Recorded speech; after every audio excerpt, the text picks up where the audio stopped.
All right, today I'm here to talk about Halo collars.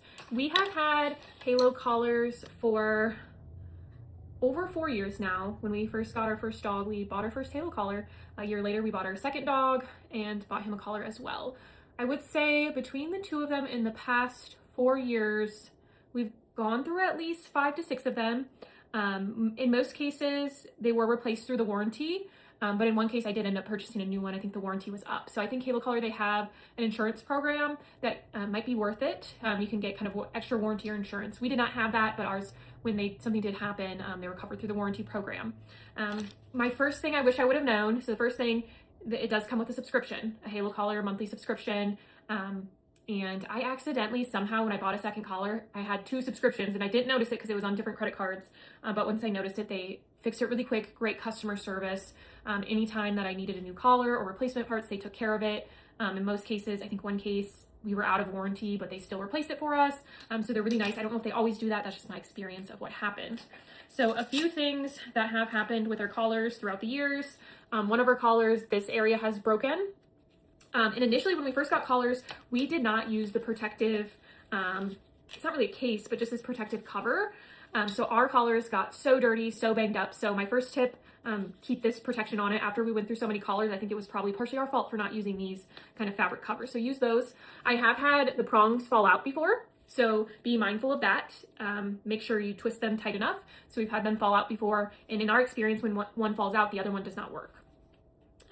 We have about a 2-acre yard. We live a little far back from the road. We still do have a road, but you have to go up the hill to get to the road. So we are comfortable enough where we have our fence set up where it gives the warning before they would go up that hill to get in the road. We haven't had any cases of them getting out of the fence on the road. They have gotten out of the fence before to our neighbors. And then it took them a little bit, but eventually they did come back. So I will say the Halo collar, it is not a 100% solution. If we lived closer to the road, it's probably something I would not be comfortable with. I would want an actual fence. But in our case, the Halo collar has been a great option to keep our dogs contained. I also use it on the phone. I can see where they're at. If I need them to come inside, I'll give them the little, whatever that first feedback is, where it just beeps at them. I have it set up where the first notification is a beep, second one is that vibration, and then the third one is the static is what they call it. Definitely recommend to do the Halo training programs. Those are great as well. Overall, we've had a good experience with the Halo collars. Make sure that as you're purchasing them, take care of them. Again, use the covers, and this one, our dogs are crazy. They roll around in the dirt, they bite each other, they bit in the collar. These collars have been through skunk sprays before as well, so they've been through it all. And overall, they have held up well, but if you plan to buy one and for it to last your dog's life, that's probably not gonna happen. Like I said, we've been through several of them, and definitely recommend looking at all options for either what the warranty offers or if, you know, buying that extra protection plan or anything makes sense for you in your case. We personally don't have it, but I may consider getting it in the future when we are due for an upgrade and buying a new one. Overall, for us, we love them. Make sure you take care of them. When it comes to charging, for us, the charge will last a day. We charge them at night. Every night they need to be plugged in for us, and then the charge lasts throughout the day. We haven't had any issues with them, like the charge not lasting the full day. If that ever happens, it's usually because we didn't plug them in. So for us, they charge overnight, and that works well for us.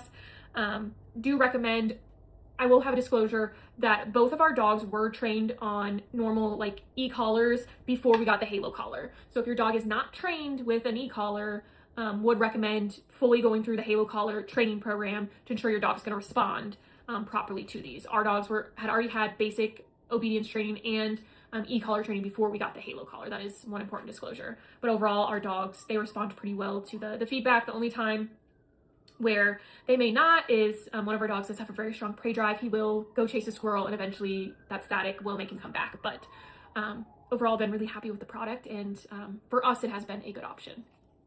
The other thing about Halo collars that I forgot to mention in my Yap session is that these, the charging ports can get dirty, so make sure to clean those. As you can see, there's some dirt and grime around it, so make sure to frequently clean those. But overall, the charger does go on easily.